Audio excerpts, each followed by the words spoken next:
Setelah tuh menjalani tour Indonesia, Asia dan Amerika, what the next? Afrika. You need to come Africa. Ya.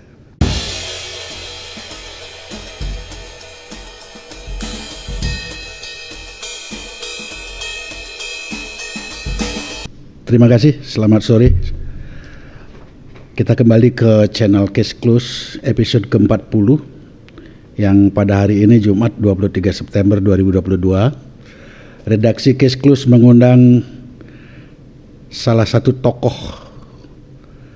khususnya di Kota Denpasar, berkiprah di bidang pariwisata sebenarnya. Beliau asli putra Denpasar, putra Bali, yang mencatatkan diri sebagai tokoh fenomenal bagi kami dari redaksi Case Close. Beliau tidak lain dan tidak bukan adalah Ide Bagus Ngurah Wijaya. Beliau ini cukup malang melintang di dunia pariwisata,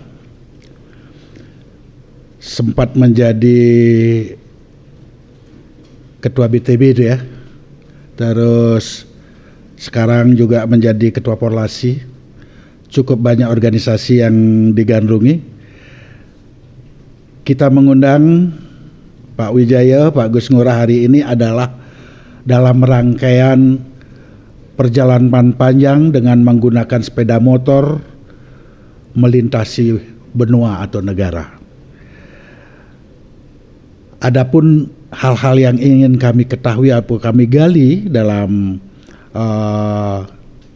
talkshow kita hari ini atau pembicaraan kita hari ini adalah sebuah proses, bagaimana proses ini menjadi menarik dan juga menjadi informasi yang positif sebagai pembelajaran bagi netizen Indonesia. Nah, untuk itu mungkin dengan menyebut Ide Bagus Ngurah Wijaya sebenarnya bagi tokoh pariwisata Indonesia dan Bali umumnya sudah bukan asing lagi. Tapi yang mungkin menjadi agak asing adalah Ide Bagus Ngurah Wijaya yang sudah memasuki usia senja. Bahkan kalau orang Bali di Griya sudah disebut kakyang, secara umum disebut kakek, tapi masih bertualang melintasi dunia, Asia dan Amerika. Pertanyaan kami pertama tuh, apa motifnya sebenarnya Atu melakukan perjalanan panjang ini yang melintasi negara dengan sepeda motor loh. Kalau orang naik pesawat umum itu, ini sepeda motor. Motifnya apa? Apa yang ada di benak tuh untuk melakukan hal ini? Karena ini menantang dan taruhannya bukan main-main, jiwa taruhannya. Yeah. Apa sebenarnya tuh? Biar netizen paham. Yeah. Sebenarnya tuh itu sudah melewati masa itu, tapi itu melakukan saat ini gitu. Pak Man, terima kasih kesempatan saya diundang sampai ke Case Close ya. Satu media informasi ya, pembelajaran kepada banyak orang. Terima kasih banyak kesempatan ini saya bisa berbagi pengalaman saya selama perjalanan saya. Oke, motivasinya sih simpel aja ya. Saya ini sudah berumur 71 sekarang. Saya sudah malang melintang dari mengurusi asosiasi tidak formal ya, menjadi formal, terus kembali kepada tidak formal lagi. Ya, itu tahap-tahap yang saya lakukan mulai dari umur 30-an tahun ya. Yeah. Awal-awalnya sih saya waktu mudanya saya banyak tantangan ya. Pak Man tahu ya, saya dari satu Banjar sama Pak Man ini. Kami satu kampung kebetulan. Ya tahu semuanya dan saya kenal Pak Man dari dulu juga. Saya kan orangnya nggak bisa diam ya. Kegiatan di Banjar juga saya lakukan ya, banyak penggalian dana di Banjar juga lakukan, nggak pernah diam. Nah, waktu tuanya ini saya nggak merasa tua ya, cuma usia saya bertambah gitu aja ya. Semangat saya masih tetap juga melakukan sesuatu yang belum pernah dilakukan oleh banyak orang gitu. Ya, itu aja sih. Dan kedua juga mengisi waktu hidup saya ini. Ya, sisa waktu yang harus dijalani ya. Saya nggak tahu, mungkin saya masih punya waktu 15-20 tahun mungkin ya. Saya bisa menggunakan sebaik mungkin supaya saya bisa mengakhiri hidup ini dengan tidak memberatkan banyak orang. Itu paling penting ya, memberatkan banyak orang, tidak memberatkan keluarga, tidak memberat ini. Ya kalau saya harus pass away gitu aja. Ya. Dengan tidak suffering gitu ya. Ya. Itu aja Pak Man. Gitu. Nggak ada yang lain. Nggak ada motivasi, nggak ada keinginan mencatatkan diri bahwa saya ingin something different gitu, enggak ya. Cuman mengisi waktu dan mencoba untuk bertualang ya, semata-mata bertualang. Nah, itu dari perjalanan selama ini yang awalnya sebelum COVID ke Asia, setelah menjelang COVID ke Amerika ya. Yang paling dalam proses ini, adakah proses-proses yang membuat tuh agak kecewa atau nggak jadi aja deh karena ada syarat formal, karena ini melintasi negara tuh ya, melintasi negara ini kan ada persyaratan visa dan persyaratan-persyaratan yang lain. Ada nggak yang terkesan membuat tuh patah semangat di awal? Enggak ada sih. Enggak ada, semuanya landai-landai aja. Banyak halangan ya. Banyak halangan. Seperti hidup tuh banyak halangan gitu kan. Kita pass away ya. Kita harus bisa menghadapi problem ya. Hidup ini kan banyak problem ya. Kita jalannya aja problem itu. Nanti by the end ya akan solve sendiri gitu loh ya. Jadi tidak ada yang sangat problem yang saya tidak bisa atasi ya. Semuanya pun bisa atasi. Ya, saya rasa semua orang bisa melakukan hal itu, cuma mau atau tidaknya gitu aja. Dia tetap mempunyai fighting spirit atau tidak di sana mungkin persoalannya ya. Terus tuh kalau kita melintasi beberapa negara, seperti apa proses pengurusan visa masuk ke dari satu negara ke negara lain? Nah, saya sempat melihat atau saya sempat baca di FB yang tuh unggah, itu kan katakanlah dari sini yang duluan ini, yang Asia, ada sampai menembus benua Eropa Timur, mendekati Rusia ya. Nah, dari satu negara ke negara lain itu persyaratannya apakah tidak teramat? Kan apa sekaligus diurus sebelum berangkat dari Bali gitu?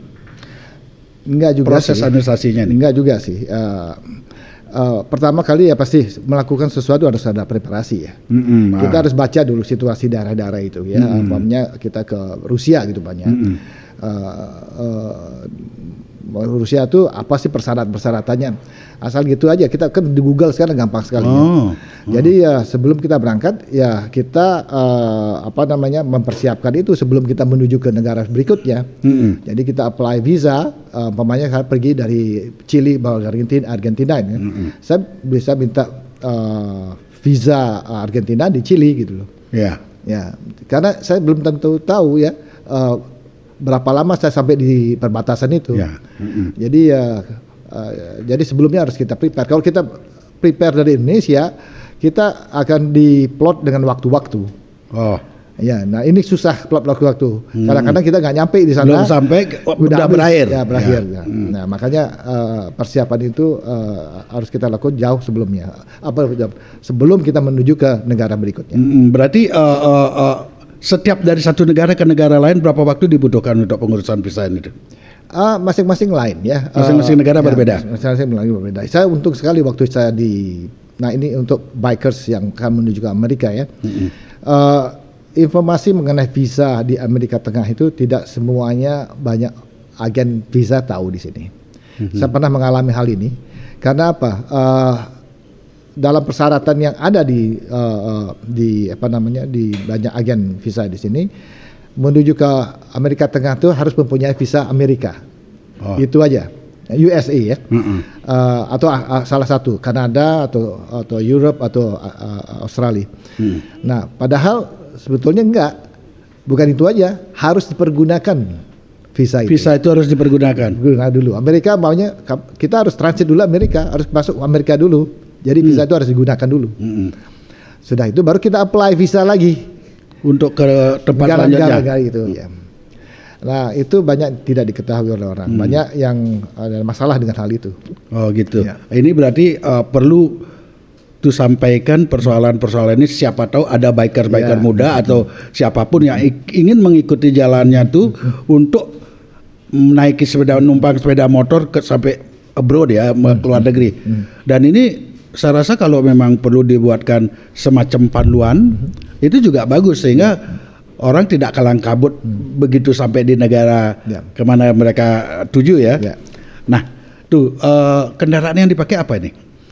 Saya memakai Honda Africa Twin 1000 cc. 1000 cc ya. Mobil motor tua lah ya. Tahun 2017. 2017. Belum tua sekali. 5 tahun ya, 5 tahun ya cukup lah. Tapi untuk menyeberangi negara itu memang kualifikasinya masuk tua itu ya. Hambatan yang paling tuh rasakan, umpamanya motor. Kita tahu alat atau elektronik mesin yang ada di motor itu kan unpredictable. Contoh, dalam perjalanan ban meletus, jalan perjalanan mungkin keserempet, jatuh dan lain sebagainya. Bagaimana tuh menyiasati situasi-situasi kritis seperti itu?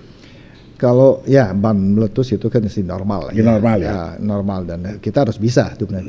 Atau kayak rantai itu putus, bisa kita tangani. Yang sifatnya tidak terlalu mekanik ya. Ya, tidak terlalu teknis ya. Prinsip ya. Harus kita bisa lakukan, dan itu harus kita bawa alat itu di dalam motor kita. Gitu. Berarti di perlengkapan yang di motor itu semua perlengkapan itu udah? Tidak semua, seminim mungkin. Ya, karena apa? Karena berat kan. Ya. Kalau kita banyak bawa alat-alat ya berat sekali motor itu. Ya. Kalau hanya tools yang sifatnya yang emergency gitu. Harus ada. Harus ada. Ya. Berapa berat alat yang dibawa dalam perjalanan selama perjalanan? Saya bawa kilonya. Ya. Alaska ini panjang sekali ya. Ya. Alaska ini saya bawa 2 jaket. Jaket riding itu saya bawa 2, satu untuk summer dan satu lagi untuk winter. Karena harus melewati pegunungan tinggi dan sebagainya. Kalau jaketnya sendiri yang untuk winter itu beratnya sekitar 10 kilo. Jaket saja untuk winter 10 kilo. Terus yang untuk summer? Untuk summer lebih ringan. Lebih ringan ya. Nah itu kan baru jaket 10 kilo. Kita satu itu 15 30 sama 15 45 kilo. Ya, 50-an kilo lah. 50 kilo.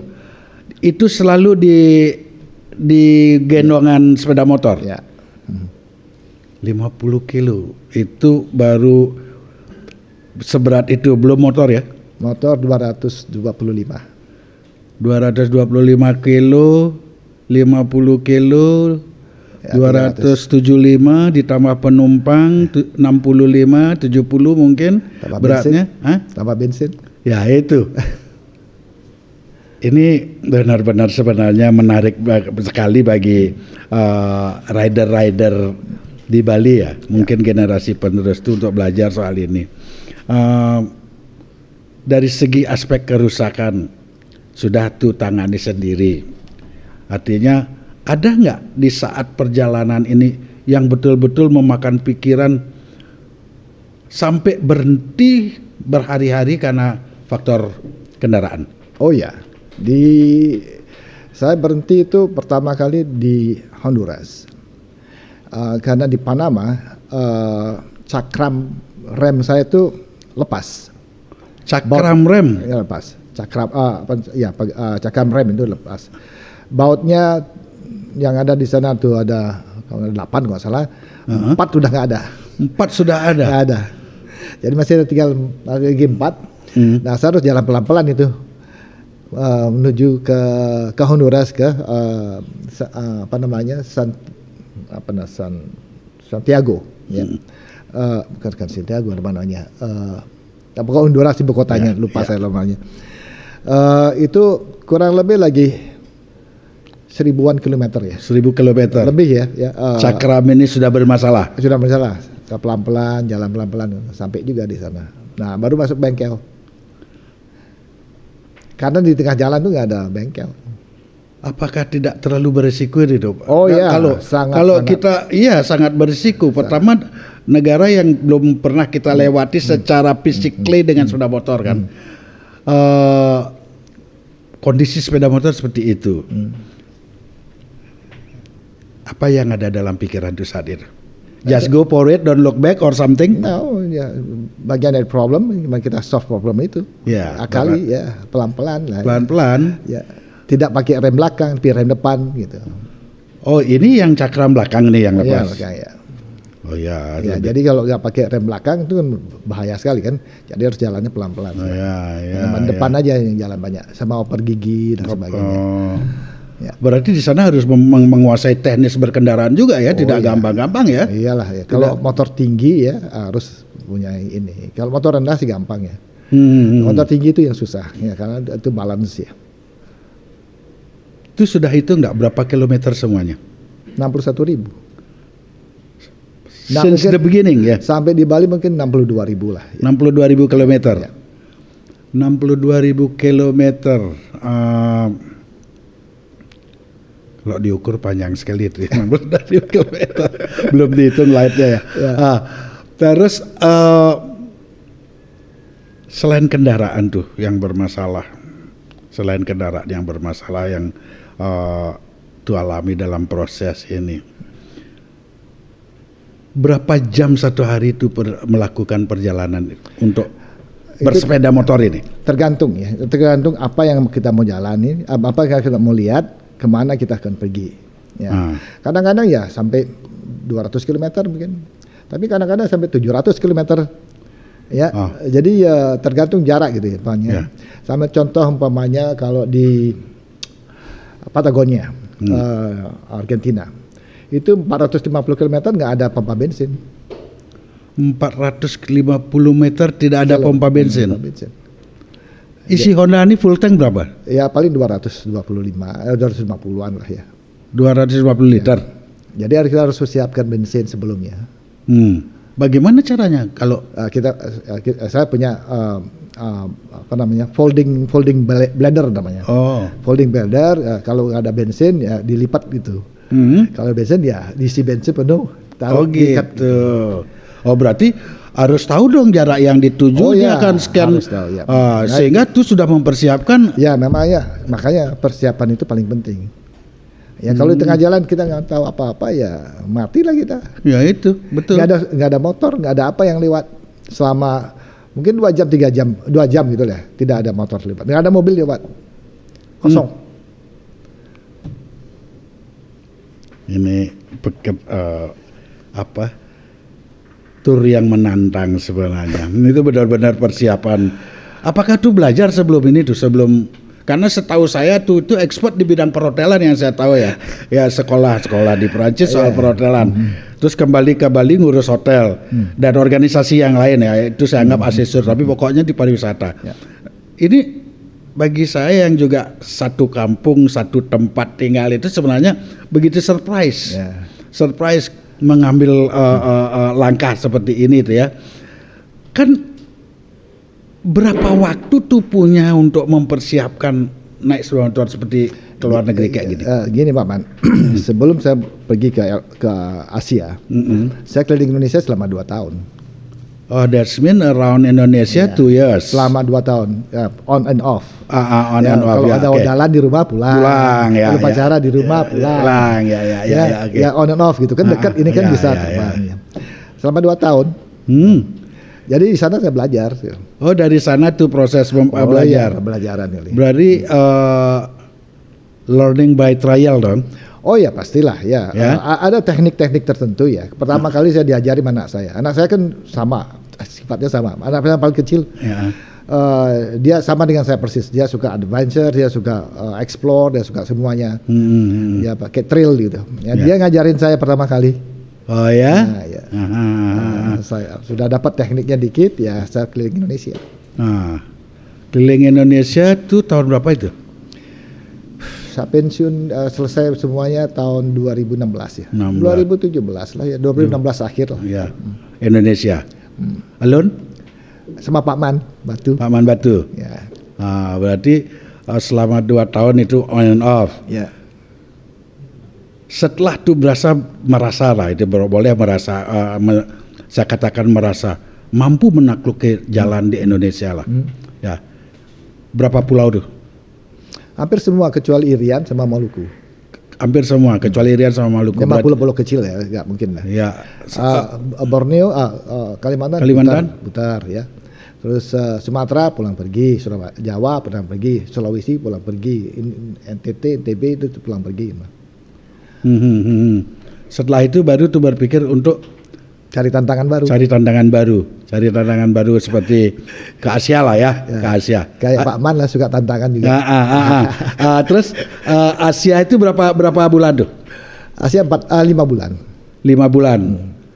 4 bulan. Asia itu 4 bulan ya. Tapi bukan on and off kan itu? Enggak. Dur terus ya. Dur. Kalau di Asia yang di daerah mana paling menantang tuh? Pakistan. Medannya. Kyrgyzstan, Tajikistan, Kazakhstan. Kazakhstan. Ya, Kazakhstan saya paling ini. Apa yang membuat karena menantang? Karena dia perbukitan, gunung dan tidak pakai jalan aspal, nggak ada ya, nggak ada jalan. Semua aspal. pakai? Nggak, di highway-nya pakai jalan aspal. Tapi begitu kita keluar udah nggak ada jalan aspal lagi. Oh gitu. Ya itu yang kita cari sebetulnya. Oh itu yang memang dicari. Ya. Kalau tidak ada jalan aspal seperti apa modelnya tuh?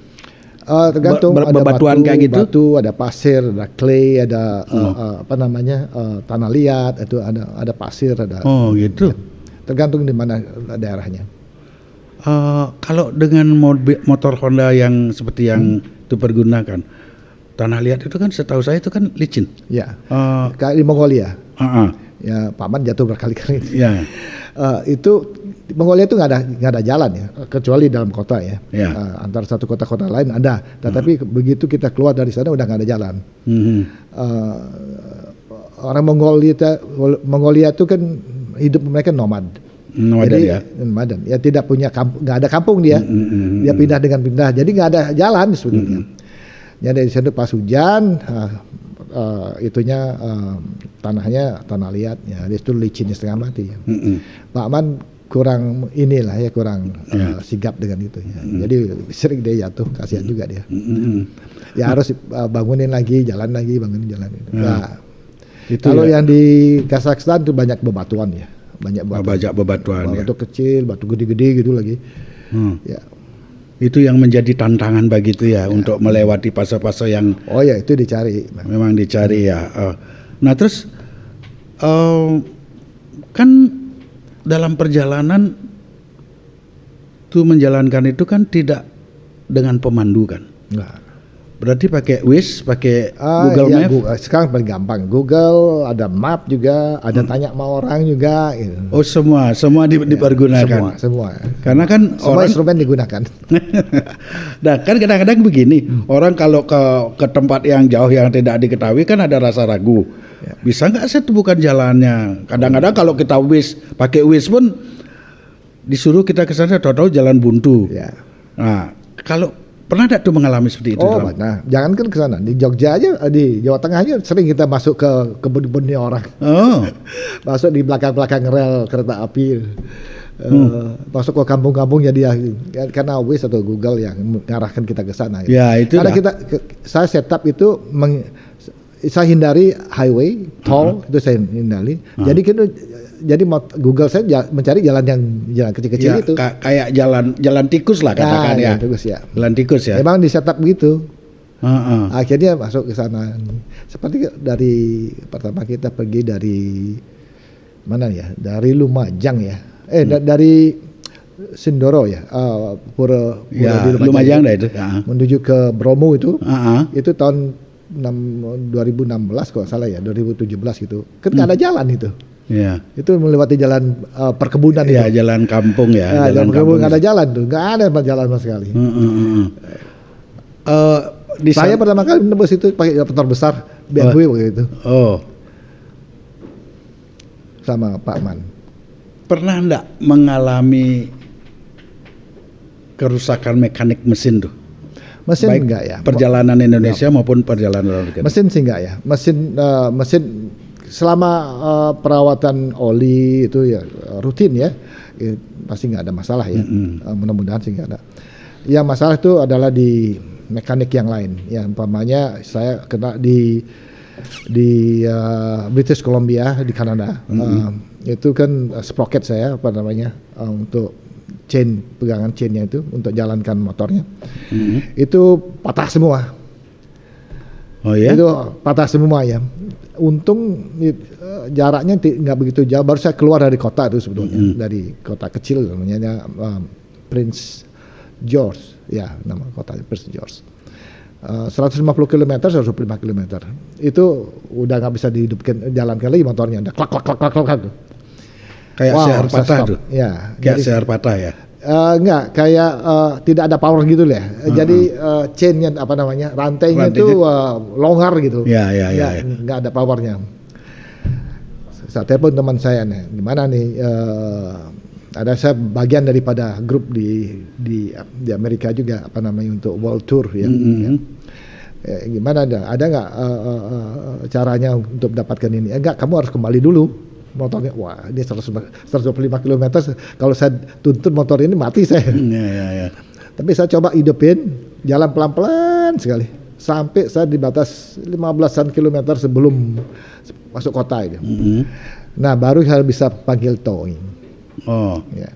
Berarti naik towing. Naik towing terus. Motor itu naik ya, towing. Kalau 150 di atas 100 sudah nggak mau orang towing. Terlalu jauh. Oh gitu. Ya. Tuh bilang tadi pelan-pelan. Kecepatan pemahaman pelan-pelan, saya awam soal motor ini, berapa kilometer per jam? Oh, tergantung ya. Kalau di dalam kondisi rusak loh itu. Oh, kalau rusak sih kalau bisa 15 km per jam juga. Kenapa ya? Atau 10 km per jam ya? Kenapa? Tidak mengganti gear. Ya, jadi gear cuma satu aja. Begitu kita ganti gear pasti putus dia. Oh. Ya, ada hentakannya itu. Menantang ya dia. Ya. Soal expenses ini tuh sekarang. Dari 62.000 km perjalanan itu berapa liter kalkulasi itu? Motor saya itu 1 liter rata-rata sekitar 20-an kilometer lah ya. 20-an, 25 kilometer lah ya antara itu. Oh. Cukup lumayan ya. Banyak juga ya? Ya banyak juga ya. Karena 2 silinder ya. Ya. 2 silinder, 1000 cc, cukup rakus dengan. Iya. 2 silinder kencang sekali itu tuh. Ya. Seharusnya cuma 2 kali gini dia jalan ya? Ya. Dalam perjalanan ini tuh setiap hari dalam perjalanan katakan normal tuh ya, berapa jam tuh istirahat dan bagaimana penentuan tempat istirahat itu? Ya begini, ketentuan internasional ini ya, orang naik mobil tuh rata-rata 4 jam sekali dia harus istirahat. Ya, kalau bus 2 jam sekali harus istirahat tuh, truk juga itu, motor juga sama. Motor tuh lebih konsentrasi juga. Ya. 2 jam sekali harus kita istirahat. Oh. Ya. Tapi kadang-kadang saya lewatin juga ya 2,5, 3 jam itu saya stop. Ya, it's okay lah. Stop tapi ya untuk merilekskan otot-otot semua. Otot semua ya. Tense kan itu. Berapa waktu tuh? 15 menit ya. 15 menit sambil ngopi. Ya, sambil nyeduh kopi ya udah jalan lagi gitu. Setelah 15 menit jalan. Ya. Itu kan dalam perjalanan 2 jam atau 2,5 jam maksimum riding. Setelah itu break, drink kopi or something ya. 15 menit. Nah kalau malam, gimana tuh mengatur istirahat malam untuk? Malam tidak. Semua biker nggak mau malam. Pasti ya. Nggak. Nah itu pagi. Biasanya berangkat sepagi mungkin. Ya jam 5, jam setengah 5 itu berangkat ya. Paling jam 4 udah stop. Jam 4 sore? Ya. Berarti 5 pagi sampai jam 4 sore. around 12 hours ya, 11 Ya itu something. maksimum ya. Maksimum ya, oke. Kadang-kadang ya kalau umpamanya jaraknya dekat ya bangunnya jam 7, jam 8, jam 10 berangkat gitu. Oh itu ya, artinya ada rentang lah Ya, ya. itu. Paling tidak lah sehari itu 10 jam. Rata-rata ya 10 jam, ya. walaupun Termasuk istirahat ya. termasuk istirahat ya, yang sama istirahat. Nah kalau berarti malamnya itu seperti apa tuh menyikapi?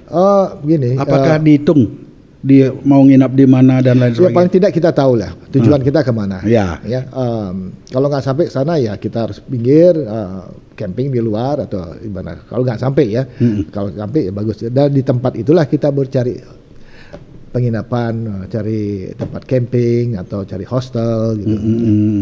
Oh kalau tuh bilang Pak camping kan berarti kita bawa alat sendiri dong? Ya. Memang ada di dalam Ya, ada. di dalam kendaraan Ya, itu. tenda, lewat masak, lewat kotak makanan, komplit Batman. Ini kalah yang muda-muda ini dengan itu bagus Ngurah, ini benar-benar yang muda-muda ini harus terpacu lah, siapapun yang nonton Case Close di episode ke-40 ini kalau mau menjadi rider ada tutor lah sekarang, paling tidak orang Dabak Gangsul akan menjadi tutornya rider-rider baru. Ini luar biasa ini. Terus pembiayaan tuh berapa expenses dari awal sampai berakhir? Gini, saya dapat uang pensiun. Nah, saya dipensiun, gaji sama anak saya sekarang ini. Saya dapat uang masuk sekitar 35 juta. Aman? Aman ya. Itu cukup bagi saya. Cukup? Malahan di negara tertentu saya bisa save ya. Amerika Selatan saya bisa save. Amerika Tengah sampai di Honduras saya bisa save. Bagaimana bahasa itu bisa saving di sini? Karena apa? Ya, bisa aja cari biaya yang seringan-ringannya. Ringan-ringannya hostel yang pasti ringan-ringan semurah-murah mungkin ya. Walaupun nggak ada kamar mandi, nggak ada WC ya nggak kenapa. Oh ya? Selama yang penting bisa tidur. Apakah masih ada hostel atau hotel seperti itu? Ada. Oh, ada. Karena imagine-nya saya kita termasuk jelek tapi ada yang tidak. Oh, ada. Ada ya? Ada. Secara kualitatif Indonesia ini. termasuk maju negara dibandingkan negara beberapa negara. Ya. Oh ya? Iyalah ya. Beruntung kita ada di Bali. Ada di Bali ya. Itu kan orang yang sudah paham tentang kehidupan hotel, standarisasi hotel yang terbaik sampai yang kurang baik. Bagaimana psikologi itu menghadapi situasi seperti itu? Karena ini sudah merupakan keputusan saya untuk melewati tantangan ini, atau ada shock-shock sedikit kalau Ya, saya udah dari kecil saya suka explore ya. Saya sekolah dulu bukan di Bali aja tapi di Jawa juga. Ya. Waktu Jawa saya pernah tinggal di Kampung Kumuh juga, gitu. Ada paman tinggal di sana, saya kos di sana. Ya biasa kalau ke belakang itu ya menikmatilah pokoknya tuh ya. Di jalan apa namanya? God. Sungai God. Ya. God itu dengan tutup gitu aja. Ya, biasa mandi pakai ember ya. Tapi benar-benar tuh bisa menikmati ya. Menikmati. Terus dari sekian negara tuh, experience terbaik tuh yang mana? Atau mungkin ada direkam, ada dokumentasi yang di dalam alat elektronik tuh. Umpamanya di negara mana ada disimpan dalam channel YouTube atau apa? Ya, saya ada channel YouTube Ngurah Wijaya Journey. Itu sekarang baru sampai episode ke-72 nggak salah ya. Masih ada beberapa episode yang belum masuk. Itu kalau mau lihat ini ya. Di sana banyak pemandangan, ada saya eksploitasi, saya selalu bandingkan dengan Indonesia ya. Selalu bandingkan dengan Indonesia karena ini pembelajaran juga bagi orang-orang yang tidak belum ada kesempatan untuk pergi ke sana. Saya di sana ya cerita mengenai apa yang saya lihat gitu ya. Terus saya bandingkan Indonesia. Artinya itu ingin membuat komparasi yang mana lebih baik di tempat orang, yang mana akan kita accept masuk ke Bali kan. Mana yang paling menarik tuh dari channel YouTube tuh nih? Mungkin di Amerika Tengah ya. Amerika Tengah. Amerika Selatan dari Peru Bolivia, Peru, apa namanya, Kolombia, cantik juga itu, Guatemala cantik juga. Yang paling tuh suka di antara semua itu yang tuh hampir semuanya ya bagus ya. Saya banyak ketemu orang, ya. Ada banyak saya interview orang kan nomor 20 itu. Saya interview orang di Lima itu. Di Lima, Peru ya?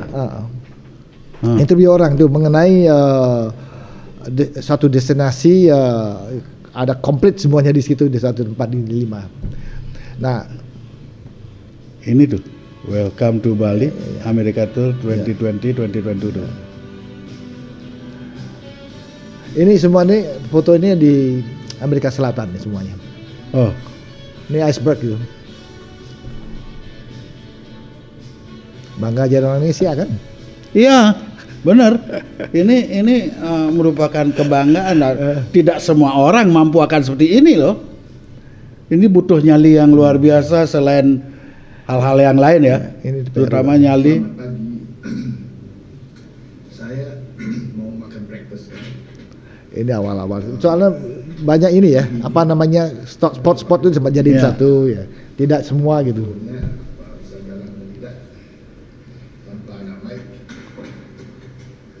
Bisa jalan.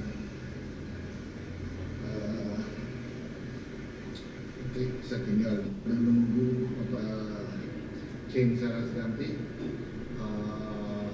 Itu ganti chain juga, ganti chain, ganti sprocket juga di Lima. 2 kali saya ganti itu. Nanti ini. Kalau yang pengambilan gambar apa? Pemandangan ada nggak? Banyak nah ini jalan nih. Perjalanan saya ini. Di Peru sebelum nomor berapa? 20 ya. Mungkin sekitar nomor 15-an ya. Coba 10. Dicari nomor 15 ya. Kita mau lihat apa yang ada nomor 15 enggak? Pakai nomor soalnya bukan pakai nama. Nah, pakai nomor ya.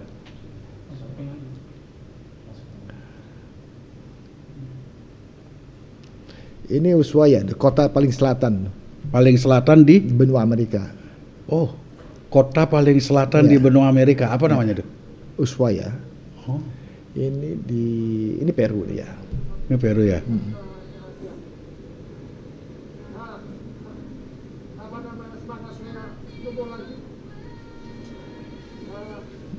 Ini udah jalan highway. Oh, ini udah highway ya? Ya.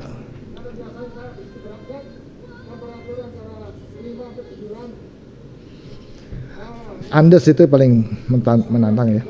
Pegunungan Andes. Di Kolombia juga. Saya masuk ke suatu jalan yang tadinya saya tidak tahu persis jalan itu. Rupanya itu adalah apa namanya, cagar budaya, cagar alam ya. Jadi jalannya tuh nggak ada jalan sebetulnya. Jalan kerikil, rumpul, banjir, air terjun dan sebagainya.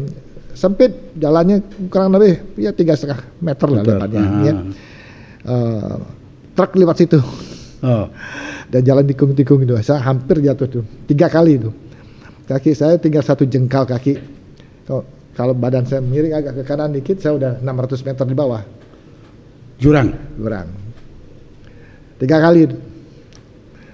Ya, motor saya harus ditarik lagi untuk buat truk itu lewat gitu. Di saat situasi itu begitu, eleng nggak tuh sama itu Brando? Ya enggak lah, saya harus selesaikan problem saya. Nah, kan pertolongan itu belakangan lah. Ya. Pertolongan itu belakangan, tapi usaha dulu. Usaha ya. Tapi dalam situasi itu, ya kita orang Bali itu. Ya tetap ya, sebelum saya jadi orang Bali ya, sebelum berangkat ya harus bayang dulu. Harus mohon tuntunan, apa namanya ini ya. Exercise dulu lah. Dilindungi. Jadi orang Bali semua dari Tuhan sampai leluhur ya, dia panggil semua untuk ngawasi kita lah ya. Ya benar. Berarti itu masih pakai pakam-pakam itu ya. Oh lah pastilah. Jadi orang Bali kalau nggak gitu nggak pakai gelang. Ya. Even you learning about plants or whatever ya. Ya tetap jadi orang Bali. Ya tetap jadi orang Bali. Bukan jadi orang Perancis. Ya tidak bisa sudah kelahir aja seperti itu. Yang di Asia tuh, yang di Amerika tuh bilang dari Amerika itu Amerika Utara sampai Amerika Selatan ya. Itu kan benua terpanjang sekali. Dibandingkan dengan Asia dari segi fasilitas jalan tuh. Mana lebih bagus? Yang kita bilang highway-nya. Ya. Oh, highway ya Amerika lah ya. Amerika ya. Amerika, makanya Harley itu diciptakan di Amerika, Amerika Serikat ya. Saya juga nggak ngerti kenapa orang di Indonesia beli Harley, jalannya nggak ada yang kencang gitu ya, jalan belok-belok gitu, pakai Harley kan gila setengah mati itu. Ya, Amerika tuh emang motor besar Harley itu diciptakan di sana. Jadi semua di sana orang pakai Harley. Oh ya? Ya, dari anak muda sampai nenek-nenek. Oh ya? Oh, nenek-nenek ya umur 65 tahun naik Harley dia. Iya. Luar biasa ya. Tetap gini aja. Ya. Dan anak-anak di sana 65 ya 70 tahun masih mereka naik Harley. Orang-orang pasti mempertanyakan tuh masyarakat secara umum ya. Ya. Tuh melakukan tantangan perjalanan seperti ini. Ini di Pakistan. Ini di Karakoram Highway. Jalan tertinggi di dunia. Oh ya? Ya. Itu Pak Man di depan. Yo. 4.500 meter Di atas permukaan laut. Ya. Jalan tertinggi di dunia. Menuju ke perbatasan Cina. Oh ya. Ya. Apa namanya? Karakoram Highway. Bukan. Pakistan. Tantangan alamnya seperti apa? Kalau dia di ketinggian seperti itu, pengaruh ada O2 dan lain sebagainya. Oh ya, makanya tidak begini. Di sana imigrasinya buka dari jam 10 pagi sampai jam 5 sore. Orang tidak mau tinggal lama-lama di situ karena nggak ada oksigen. Jadi tidak ada imigrasi di sana. Yang ada border aja. Border. Tentaranya yang jaga.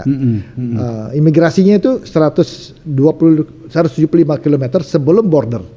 175 sebelum border ya. Jadi masuk imigrasi, bea cukai itu di 175 km sebelum border. Di Cina juga begitu. 125 km sesudah border baru ada ini. Jadi orang nggak mau tinggal di sana lama. Ini di Asia nih. Ini Asia ya. Di sini jalan ini sudah diperbaiki oleh Cina ya, sampai di Naran. Sebelum Naran itu yang jalannya jelek. Itu glacier tinggi ada 5 meter tingginya glacier. Jadi kita masuk di seperti tembok tinggi gitu. Di glacier itu dan berair jalannya rusak. Pak Man berapa kali jatuh itu? Hampir hipotermia dia. Glacier itu kan es ya tuh. Masih jalan di roda jalan, masih ya.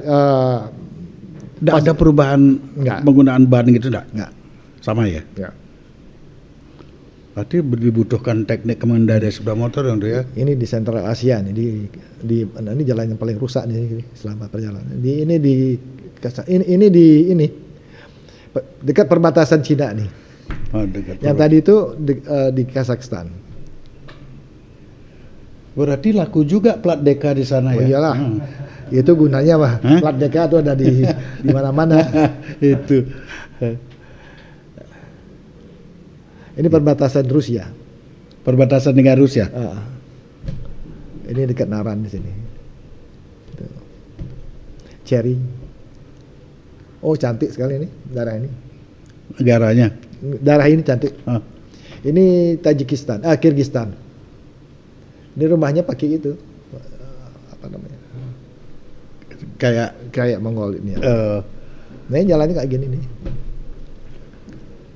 Itu sebagai pelaku pariwisata, orang Bali yang mumpuni dalam pariwisata, dalam proses itu menyeberangi dunia dengan sepeda motor. Hal positif apa yang tuh dapat hikmahnya dari proses ini untuk menunjang pariwisata kita di Bali? Pertama, paling tidak saya bawa nama Bali kan? Ya. Sama Indonesia. Oke. Ya. Karena mungkin di dunia luar sana orang lebih mengenal Bali ya. Ya. Ya, artinya lebih pamus Bali lah. Ya, gini, kemarin saya memberikan jadi speaker di satu konferensi kemarin. Di sana saya bicarakan mengenai branding Bali. Jadi branding Bali itu sangat kuat sekali, terkuat di dunia. Branding Bali itu sangat kuat di dunia. Cina kalah, Tokyo kalah, semua kalah lah semuanya. Pokoknya Bali nomor 1. Oh ya. 10 tahun terakhir ya, Bali nomor 1. Jadi apa? Branding kita kuat. Yang kita lemah adalah di dalam menjaga destinasi kita. Jangan sampai destinasi kita menjadi overbuild sehingga branding kita akan turun. Once kita di bawah, naiknya akan susah. Agak susah. Bukan nggak susah, susah sekali. Susah. Itu saya sampaikan sama teman-teman di industri ya. Jaga destinasi ini, buat aturan yang bagus supaya branding kita nggak jatuh. Jadi di seluruh dunia tuh tahu Bali. Saya jalan di Meksiko, kasih klakson Bali. Argentina, di Peru, semua Bali. Di desa loh tuh, bukan di kota. Oh ya. Kazakhstan, Kyrgyzstan sama semuanya. Always say Bali, just Bali ya. Bali, Rusia di Siberia, Mongolia, Bali. Pokoknya kita ngalahin semuanya. Branding kita. Okay. Bukan Thailand, bukan Prancis, bukan Inggris. Bali ya. Nah, ini berarti kan pride bagi kita. Betul. Ya, coba kita harus jaga. Nah, teknik-teknik penjagaan ini sebenarnya ini berkaitan dengan regulasi atau? Oh ya, sangat berkaitan dengan regulasi. Law enforcement. Percuma kita punya semua peraturan, tapi nggak bisa dilaksanakan. Apakah makanya buat peraturan itu harus benar. Peraturan yang bisa dipakai. Nggak bisa buat peraturan atau perda yang hanya bagi pajangan aja nggak dipakai. Pak Man ini bagian lawyer harus tahu. dalam kapasitas dalam kaitan pariwisata yang tuh katakan tadi, buat peraturan bukan hanya sebagai pajangan itu seperti apa? Pokoknya sekarang biar kita sudah branding kita udah positif. Bagaimana saranku yang terbaik untuk mempertahankan branding terbaik ini biar tetap terjaga? Yang jadi permasalahan di Bali kan overbuild. Ya, overbuild. Terlalu banyak di mana-mana yang bangun. Kedua, juga ada aturan mengenai koefisien bangunan dan tanah itu nggak pernah. Hotel punya tanah cuma berapa are tuh nggak ada parkir. Ya parkir harus di luar. Oh berarti. Ya, this kind of thing, aturan-aturan seperti itu ya. Ya, terus mengenai limbahnya juga.